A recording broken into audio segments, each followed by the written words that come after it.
வணக்கம் ஆடிட்டர் கிருஷ்ணன் பேசுறேன். இந்த வீடியோ வந்து இந்த டிசம்பர் 23 ஃபவுண்டேஷன் எக்ஸாம் எழுதிட்டு திருப்பி நெகட்டிவ் ரிசல்ட்னால ஜூன் 24 எக்ஸாம் எழுதுறீங்களா, old syllabus new syllabus, make sure உங்களோட எஸ்எஸ்பி போர்ட்டல் லாகின் பண்ணிட்டு CONFNDன்னு ஆயிருக்கான்னு பாருங்க. ஏன்னா முன்னாடி NEEW நியூ FNDன்னு இருந்திருக்கும், இப்போ CONFNDன்னு மாறி இருக்கணும். இது பாயிண்ட் நம்பர் 1. அந்த மேல ரெட் கலர்ல வருதுல்ல, அதுல மாறி இருக்கும். அது மாறிடுச்சுன்னா நீங்க கன்வெர்ட் ஆயிட்டீங்கன்னு அர்த்தம். இது வந்து ஐசிஐ வந்து ரிசல்ட் முன்னாடி வரைக்கும் மேனுவல் கன்வர்ஷன் மாதிரி வச்சிருந்தாங்க, ரிசல்ட்டுக்கு அப்புறம் ஆட்டோமேட்டிக் கன்வர்ஷன் மாதிரி அவங்களே மாத்திட்டாங்க. ஸோ என்கிட்ட படிச்ச பசங்க நான் என்ன சொன்னேன்னா, எக்ஸாம் எழுதி முடிச்சுட்டு நீங்க எல்லாம் கன்வெர்ட் பண்ணி வச்சுக்கோங்க. ஏன்னா முன்னாடி எல்லாம் பாத்தீங்கன்னா இன்டர் பசங்களுக்குலாம் ரிசல்ட்டுக்கு அப்புறம் தான் அவங்க எல்லாம் கன்வெர்ட் பண்ணாங்க மேனுவலா.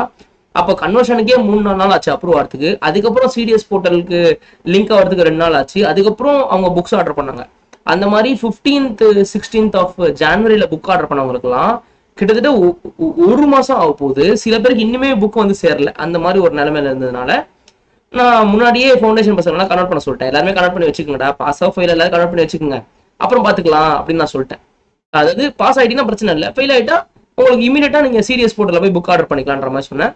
ஸோ அடுத்தது நீங்க இப்போ ஒரு கன்வெர்ட் ஆயிடுச்சு, எல்லாம் பர்ஃபெக்டா இருக்குன்னா அடுத்தது சீரியஸ் ஸ்கூல்ல போயிட்டு அப்ளை கூப்பன் கொடுத்து புக் ஆர்டர் பண்ணிடணும். 500 ரூபா மட்டும் கட்டணும். அது வந்து கன்வர்ஷன் சார்ஜஸ் சொல்லுவாங்க. அந்த 500 ரூபா மட்டும் கட்டி புக் ஆர்டர் பண்ணிடுங்க. நியூ சிலபஸ் புக்கை கண்டிப்பா ஆர்டர் பண்ணுங்க. இந்த 500 ரூபாய்க்கு கஞ்ச பிசனம் பண்ணாதீங்க. புக் ஆர்டர் பண்ணுங்க. இன்ஃபேக்ட் புக்கு சொல்ல போனா ஃப்ரீ தான். இந்த 500 ரூபான்றது ஷிப்மெண்ட் சார்ஜஸ்னு வச்சுக்கோங்க. ஏன்னா 4 குண்டு புக் அனுப்பணும், டெல்லியில இருந்து அனுப்பணும். 500 ரூபா கண்டிப்பா ஷிப்பிங் சார்ஜஸ் ஆயிடும். ஸோ அது 500 ரூபா கட்டுறது வந்து ஷிப்பிங் சார்ஜஸ், புக்கு ஃப்ரீன்னு நினைச்சு ஆர்டர் பண்ணிடுங்க. PDF வச்செல்லாம் படிக்கலாம்லாம் ஓட்டாதீங்க. PDF வச்சு எப்போ தெரியுமா, ஒரு 10 நாள் புக் வரதுக்கு டைம் ஆகுதுல்ல, அந்த 10 நாளைக்கு நீங்க புக் வச்சு படிங்க. அதாவது PDF வச்சு படிங்க. அதுக்கப்புறம் கண்டிப்பா உங்களுக்கு பிசிக்கல் புக் வரணும், அதுல தான் நீங்க படிக்கணும். சார் நிறைய போர்ஷன் சிமிலரா தானே சார் இருக்கு, பேரை மட்டும் தானே சார் மாத்தி இருக்கு அப்படின்னா தயவு செய்து இந்த 500 ரூபாய்க்கெல்லாம் இப்பெல்லாம் யோசிக்காதீங்க. புக்கு வரட்டும், புக்கில் கிறுக்கி படிக்கிற மாதிரி எதுவுமே கிடையாது தயவு செய்து. அண்ட் ஃபவுண்டேஷனுக்கு ரிப்பீட்டர்ஸ் நம்ம கிட்ட ஜாயின் பண்ணணும், ரிப்பீட்டர்ஸ் பேட்ச் நம்ம கிட்ட ஜாயின் பண்ணணும் அப்படின்னா அது லாஸ்ட் டேட் என்னன்னு நிறைய பேர் கேட்குறாங்க. ஆக்சுவலி லாஸ்ட் டேட்னு சொன்னா அது ஒரு என்ன சொல்றது, ஒரு இவ்வளவு நாளுக்குள்ள கழுத்துல கத்தி வச்ச மாதிரி ஆயிடும். லாஸ்ட் டேட்னு ஒன்றும் இல்லை, ஆனா ரொம்ப டிலே பண்ணாதீங்க. அட்லீஸ்ட் ஒரு February 25th அதை திங்க் பண்ணி ஜாயின் பண்ண ட்ரை பண்ணுங்க. ஆனா நீங்க எவ்வளவு சீக்கிரம் ஜாயின் பண்றீங்களோ, ஏன்னா நிறைய பேர் ஜாயின் பண்ணிட்டாங்க. I think 16 or 17 students have joined yesterday and today. நீங்க ரொம்ப டிலே பண்ணாதீங்க.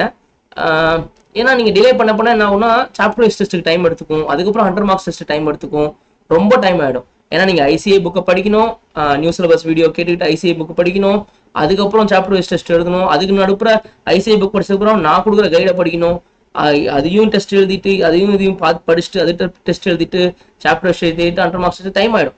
ஒரு சப்ஜெக்ட்டுக்கே எனக்கு தெரிஞ்சு வீடியோஸ் கிளாஸ் படிச்சு முடிக்கிறதுக்கே எனக்கு தெரிஞ்சு 20 நாள் ஆயிரும். அப்போ 20 × 4 நாளே 80 நாள் ஆயிரும். அப்போ நமக்கு டைமே ரொம்ப கம்மியா தான் இருக்குது. கிட்டத்தட்ட 2.5 மாசத்துக்கு மேல ஆயிரும். இருக்கிற 4 மாசத்துல 2.5 மாசத்துக்கு அப்புறம் 1.5 மாசம் ரிவிஷன் வச்சுட்டு போனாதான் எக்ஸாம் கரெக்டா இருக்கும். அட்லீஸ்ட் எனக்கு தெரிஞ்சு 3 times 100 மார்க்ஸ் டெஸ்ட் எழுதணும். போன தடவை பசங்க எல்லாம் கிராஷ் கோர்ஸ், அதாவது ரிப்பீட்டர்ஸ் பேட்ச் வந்த பசங்க எல்லாம் 4 to 5 தடவை டெஸ்ட் எழுதினாங்க, 100 மார்க்ஸ் டெஸ்ட். அவங்க எல்லாம் பாஸ் பண்ணிருக்காங்க. இந்த 3 தடவை கூட யார் டெஸ்ட் எழுதலையோ அவங்க எல்லாம் கொஞ்சம் டவுட்ஃபுல் தான். ஏன்னா எழுத தான் ப்ராக்டிஸ் ஆகும். அது நியூ சிலபஸ் போது ஃபுல் லா, இந்த லா 100 மார்க்ஸ்ன்றதுலாம் எனக்கு தெரிஞ்சு முன்னாடி எல்லாம் பாஸ் ஆனவங்களே பிசிஆர் வச்சு தான் பாஸ் ஆனாங்க, உங்களுக்கே தெரியும். So it's going to be little difficult. அதே மாதிரி பார்ட்னர்ஷிப்லாம் வந்து அட்வான்ஸ்டு பார்ட்னர்ஷிப் இஷ்யூஸ்லாம் இருக்குது. முன்னாடியே நம்ம பார்ட்னர்ஷிப் ஒழுங்காக படிக்க மாட்டோம். நிறைய பேர் ஃபவுண்டேஷனில் பார்ட்னர்ஷிப் சாய்ஸில் விடுவீங்க. இதெல்லாம் பார்ட்னர்ஷிப் சாய்ஸில் விட முடியுமான்னு எனக்கு தெரியல. ஸோ இதெல்லாம் மனசில் வச்சுக்கோங்க, சீக்கிரம் படிக்க ஆரம்பிங்க. நன்றி.